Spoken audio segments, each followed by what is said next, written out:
back to another edition of the Fitness Equation. Today I want to talk about getting after it and what that means. So Dan has been doing this for the last 5 weeks, I'd say. Yep. And we have seen pretty amazing results so far. It's been pretty unreal. I know he's been sticking to it to see. He's been listening to everything that I've said, his forms of cheat meals and eating really well off the list. And he's been doing exceptionally well. I probably don't want to share the results just yet. I'll probably keep that a little bit tighter to ourselves, but we'll display about probably the midpoint of how we're going. However, it's all about throwing yourself out of that zone, that comfort zone, and getting after it. So what does that mean? Well, it means being consistent with training. It means being consistent with your nutrition. And that means even if you fall over, getting back on that horse and going back again and again and again, and always going after it. Now, Dan's probably been training, he'll tell you a bit more, almost every day. He's been getting after it, sometimes twice a day. Now, the rules were set when he started, and it was pretty straightforward. When we go in hard. We go nutrition, we go training, we go mindset, we go all in. And it's exactly what he's been doing, and he's been responding exceptionally well. So he's been putting in and getting after it every day. You want to give us a rundown of the last 5 weeks and how, not just physically training, because we know that that's an element that comes easy over time, but also the nutrition, the mindset around nutrition, how you've evolved that into your everyday life, and the progress. Yeah. So we just finished a pretty big session today. Obviously. So we're just a bit swimming in the water. But the last 5 weeks has been eventful. It's been easier than what I thought. Only because I mentally prepped myself 4 weeks before that when I went on that binge type thing that we spoke about. The biggest thing that we actually were speaking about, the whole monitoring and weighing and all that kind of stuff, how it's intruding on sort of my life, because I'm not big. I want to sort of get away from using the phone all the time and making things too complicated. So the biggest thing for me is just getting the phone out and monitoring in the app and doing all these kinds of stuff. The food is probably easier for me because it's no thinking. I want a snack, I'll grab a carrot, I'll grab an apple. I sort of know what I can do. There's a freedom within that restriction, as opposed to eating what you want and you open the cupboard and it's like, well, do I have chips, do I have popcorn, do I have this, do I have that? There's no freedom in having that many options. So for me, it's been really liberating because I don't have to think. I just straightforward. And I know that it's to a purpose, but I'm actually enjoying the food and I'm actually enjoying the process. As far as the mindset goes, I haven't really had bad days. I haven't. I had one sort of bad day where and that was on my cheat meal day. The next day I just felt really, really horrible. And it wasn't even a bad meal, it was just a homemade chicken burger with sliced bacon and some cheese and a white roll, which is... There was wine there somewhere. No, that was... Yes, there was. There was wine. The wine wasn't the problem, the wine was actually what sort of kept me going the next day. But it just sort of, just a bloating feeling of the wheat and all the bad stuff that was in there. And it was mainly the bread. It's mainly the bread. So as of that, sorry to cut you off. So as Dan was saying, he's refined his eating, really, really good. Whole lot of whole foods, pretty much. Very little refined foods and modified refined foods. So it's been whole, and what's happened is his body's been able to adapt to that, which is naturally what we're supposed to eat. We're supposed to, as a human being, we're supposed to eat whole foods. Everything else is out of our diet because we never had that when we were created. So our bodies now in the last 100 years started to adapt to all these refined foods which were non-existent. So when he went to eat something, he didn't feel good because his body had started to clean itself out. And now it got introduced with what's called a cheat meal, which is never a bad thing, but your body responds very oddly when it's been so clean for so long. Yeah, and I think once you start loving the way you're eating and feeling a certain way and looking a certain way, the cheat meal always becomes, well, what do I need to cheat for? You look different. You look at it differently. You do, it's because, crazy. It's my body doesn't need it. It's a real need versus want. Just like everything, when it comes to everything, do we really need the new car? No, but we want it, so we go and get a loan for a car. It's the same thing. Do I need a cheeseburger? Not really. Do I want it? Yeah, okay, because it makes me feel good for like 3 or 4 minutes. But then after that, it's like, well, shit. All the work I did for the last week possibly has gone down to 3 minutes of a burger, which has got no sustenance. So the cheat meals is almost like, okay, well, for me, I'll eat more of what I like and what's good for you, as opposed to I'll have a burger or something. It'll be I'll have some rice, or I'll have a bit of spices or some soy sauce or whatever it is in that food. So that's where I'm sort of heading. But I'm still experimenting with mindset and how I feel about certain things, and getting over the fact that if I eat something, I don't even think about it.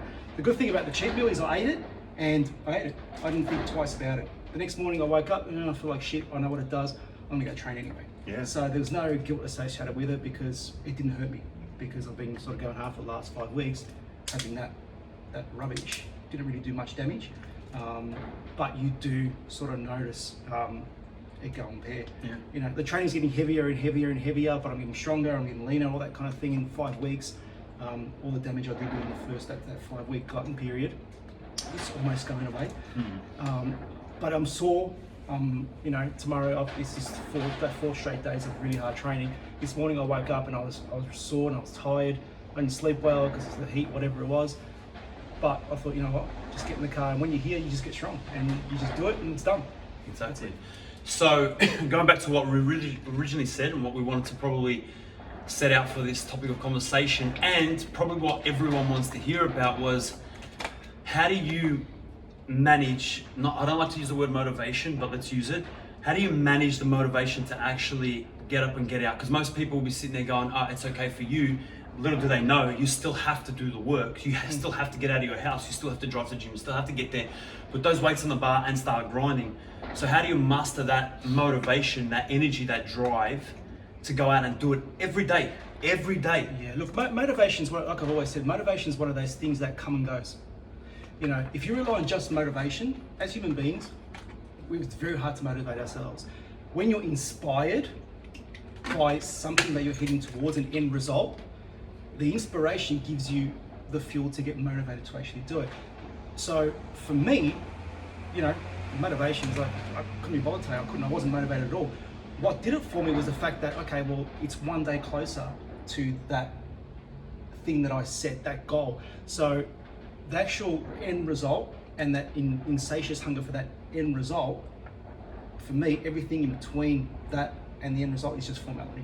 Feeling tired, not eating, not wanting to come, lack of motivation, blah, blah, blah. It's just formality and part of what we do. I think motivation is in people in general, whether it comes to business, whether it comes to fitness, family, whatever. Motivation, lack of motivation comes from not having a goal or an end result that you're working towards. When you have nowhere to go, you're not motivated to do anything because you have nowhere to go. But if you set yourself some really good, tangible targets, and you chunk it up into, okay, well, what do I need to do today? And then what do I need to do within a week, a month, or whatever, and make it simple. The motivation comes purely from the inspiration you get from what you're going to achieve down the track. Absolutely. It's delayed gratification. It's one of those things. Delayed gratification. Delayed gratification, yeah. Everybody hates absolutely. it. Everybody hates delayed gratification. That's why you got afterpay, zip pay, all these kind of things. I want everything now. And I'd rather go to spend $300 on a pill that's going to melt fat without lifting weights because it's easy. You know, you got cholesterol, you take a tablet as opposed to change your dietary habits. You got diabetes, pop a tablet. It's just that stuff. But for me, motivation comes as a result of being inspired by the end result. That's what drives my motivation. And now it's just a consistent thing of you just got to clock on and get the job done. No thinking, just acting. It is what it is. And I should look forward to hurting. I look forward to being in pain. I look forward, because I know that most people out there aren't feeling what I'm feeling because they're not doing anything. And for me, I've always liked being different and achieving things that most people don't, because I don't like normality as such. I like achieving things that other people will look at. Geez, that's amazing. How'd you do that? Well, it's quite easy. Anybody can do it. Yeah, that's it. I think we'll leave it off at that for now. One of the messages to take from that is, what I got was simplify everything. All right, I did give him a nutrition and ingredients list to go off. I gave him rules and regulations, but they're pretty simple and they're easy for him to follow. You eat off the list, you got to train almost every day, just go and do it. Yeah. And there was no negotiable, just go and do it. And the thing is, you might say, well, he's training with a guy that owns a gym. That's just excuses, because we live in 2021. We have Google, we have the internet, we have Facebook, we have all these resources at your fingertips that you can get dietary information, nutrition information, workout schedules. Everything's there. So there really isn't any excuse at all. Money is not an issue because you've got body weight. You can get really lean, eating a good diet and working on body weight. It's just really just getting excuses out, bullshit, instead of watching a current affair or whatever, getting out there and doing some bench dips and not eating the burger, eat some fruit instead, and you'll get to where you want to go. And just finishing, when you get to where you want to go, you can start saying, okay, well, what do I want to maintain? What level do I want to maintain? and do I want to go any further? You have choices, and there's a freedom within restriction, and there's freedom when you achieve something, because then you're in total control of what you're doing, as opposed to, you letting everything else control you. Absolutely. All right. Signing off, guys. Thank you for joining us. We'll be hitting up another episode very soon. Thank you, guys. Fitness equation out.